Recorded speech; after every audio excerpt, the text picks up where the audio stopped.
Senhor presidente, senhores vereadores, não posso dizer senhoras vereadoras, e agradecer penhoradamente aos vereadores presentes que garantem a continuidade dessa sessão, visto que agora somos tão somente 8 aqui de 21. E as discussões que acontecem no período das comunicações e no período do grande expediente são sempre discussões importantes. Eu sempre fico até o final para ouvir a todos, porque todos têm contribuições a dar. Senhor presidente, o meu posicionamento em relação às Forças Armadas brasileiras é um posicionamento conhecido através das últimas décadas, eu diria. Eu prezo muito as Forças Armadas brasileiras, considero que elas sejam instituições importantes para o Estado em qualquer circunstância e que não consigo ver um país soberano sem as Forças Armadas.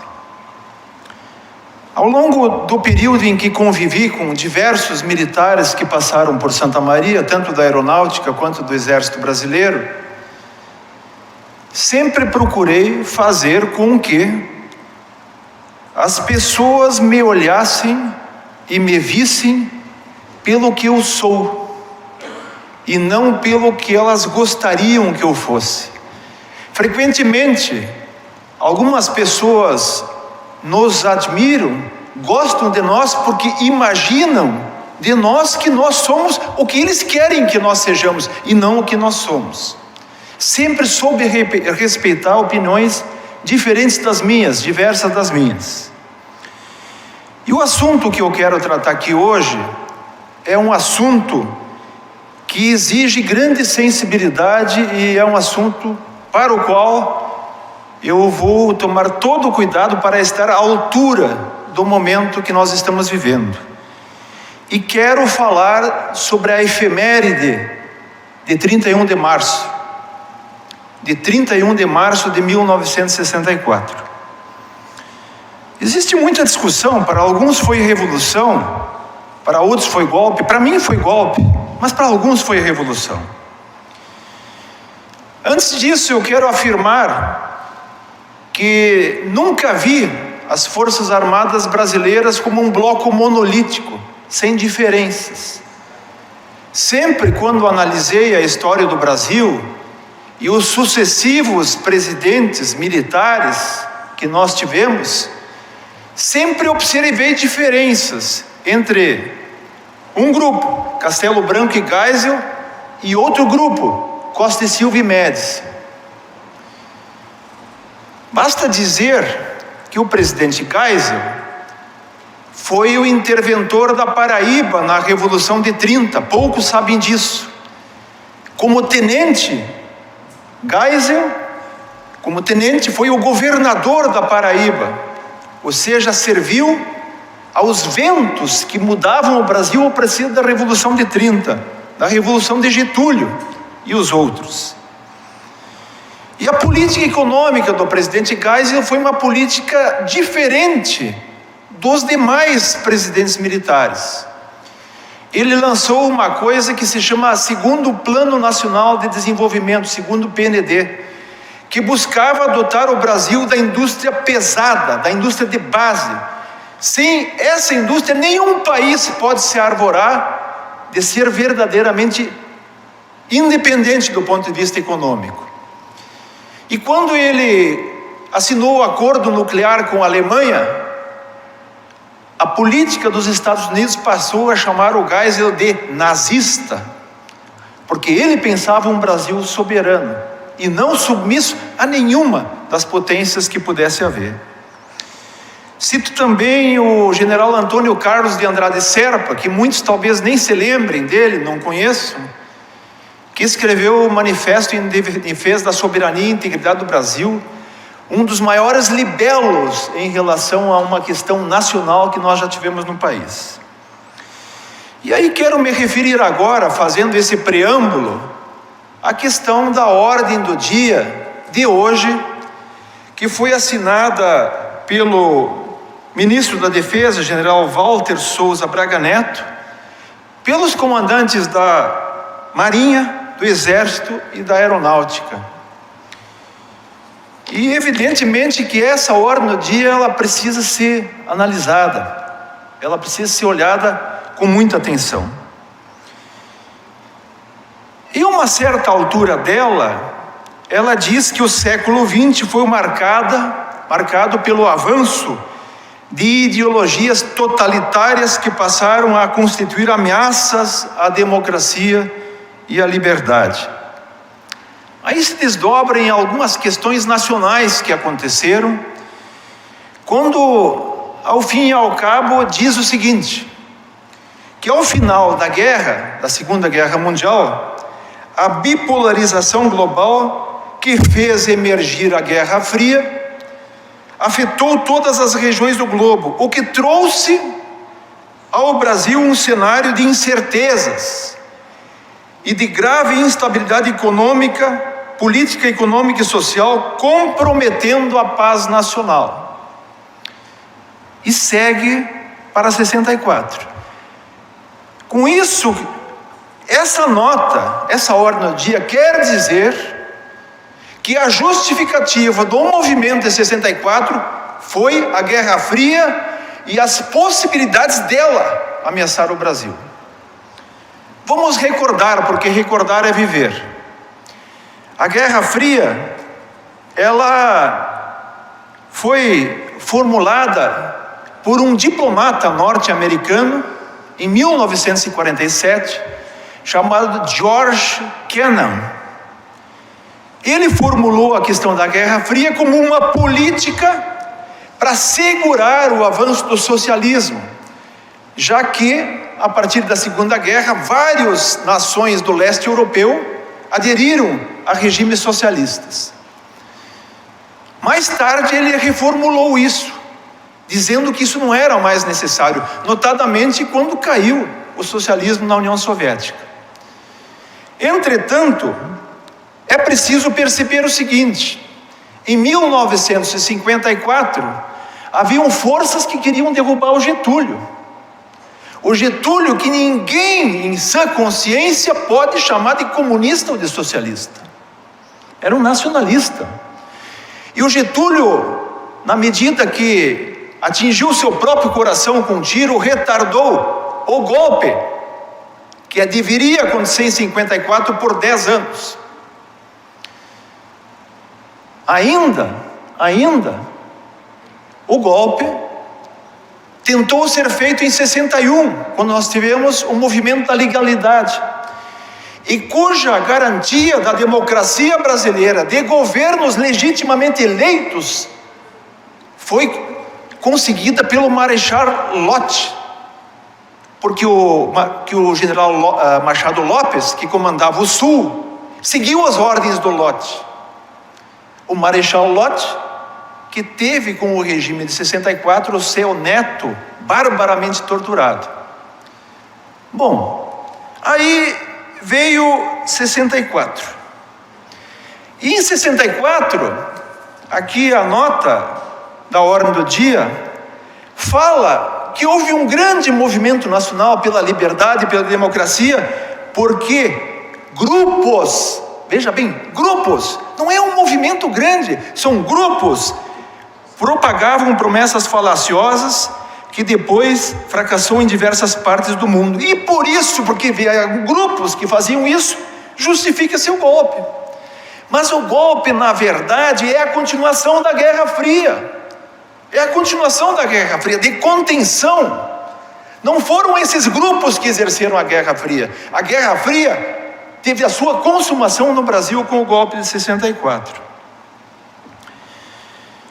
Bem, na verdade, o golpe de 64, se nós formos olhar bem, e o João Goulart, não era um comunista, não era um socialista, era o pupilo direto do Getúlio Vargas.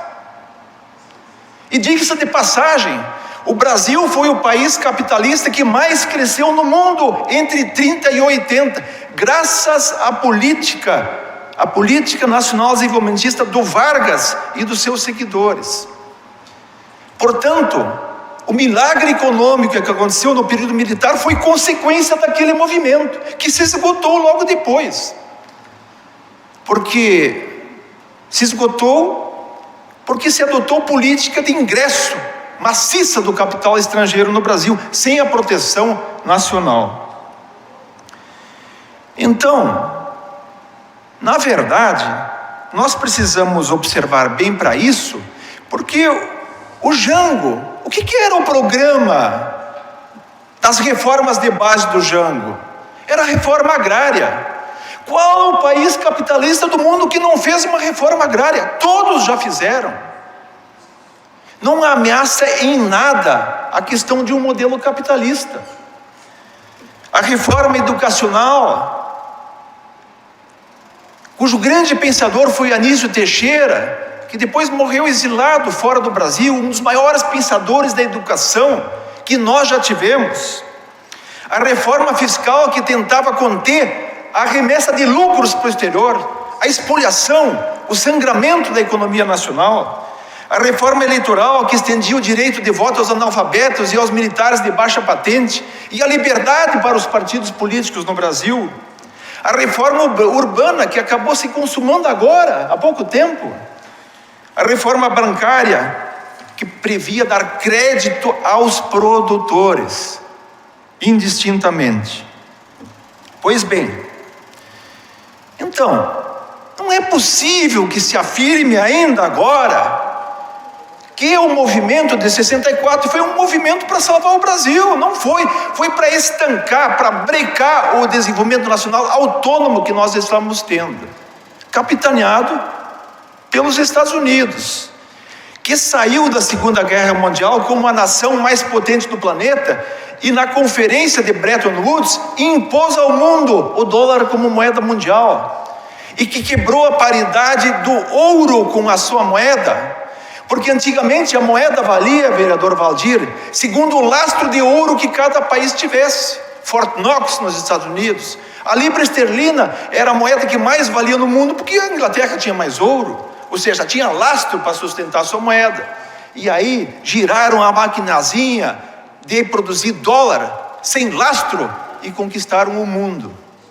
Bom, eram esses ditames que estavam obedecendo em 64. Agora, eu queria dizer para vossas excelências que já faz tempo que eu bato numa tecla. Nós precisamos, no Brasil, praticar a convergência e não a divergência.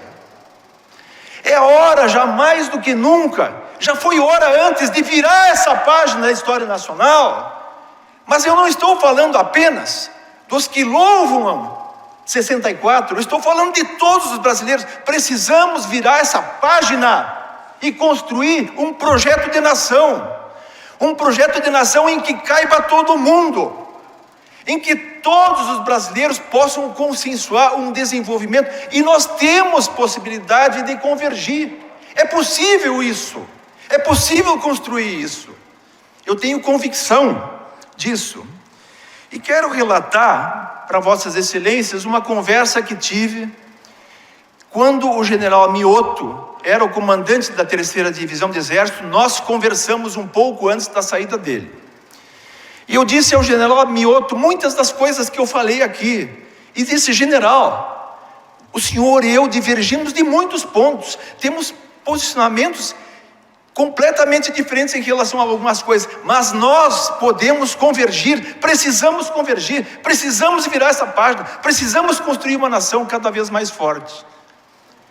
O general Mioto, é possível, é só acessar o discurso de despedida, colocou essa nossa conversa no seu discurso de despedida, e depois, na confraternização, colocou o dedo no meu peito e disse: viste o que eu falei? Foi por causa da nossa conversa.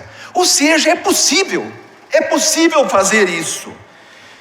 E nós, o nosso partido, o PCdoB, tem trabalhado no sentido de resgatar o nacional desenvolvimentismo e já construiu um programa de reconstrução nacional. E estamos colocando essa discussão para o Brasil, para todos, sem ranços de passado, construirmos um novo momento na vida do país. As nossas Forças Armadas são um exemplo em todo o mundo. Vejam as missões humanitárias. As missões humanitárias, os brasileiros sempre são amados pelos povos onde nós vamos. Sabe por quê, vereador Maneco? Pela simples razão de pertencerem ao povo brasileiro. Porque o nosso povo é um povo maravilhoso. Um povo que, se tiver a oportunidade, tudo pode construir. E nesse sentido, para finalizar e dizer que nós precisamos virar a página, nós precisamos convergir, nós precisamos fazer o Brasil voltar a crescer. Porque em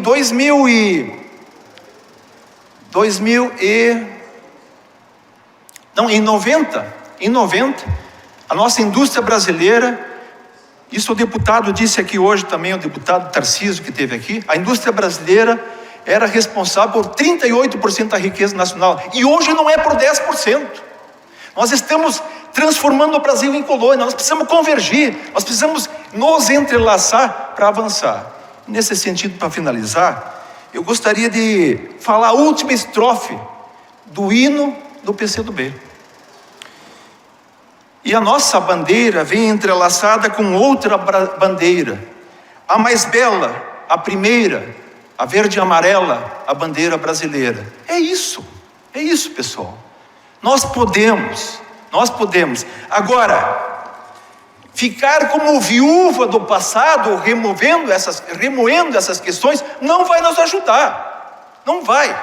Nós não faremos do Brasil a grande nação que Tiradentes queria que nós fôssemos, se não tiver união nacional.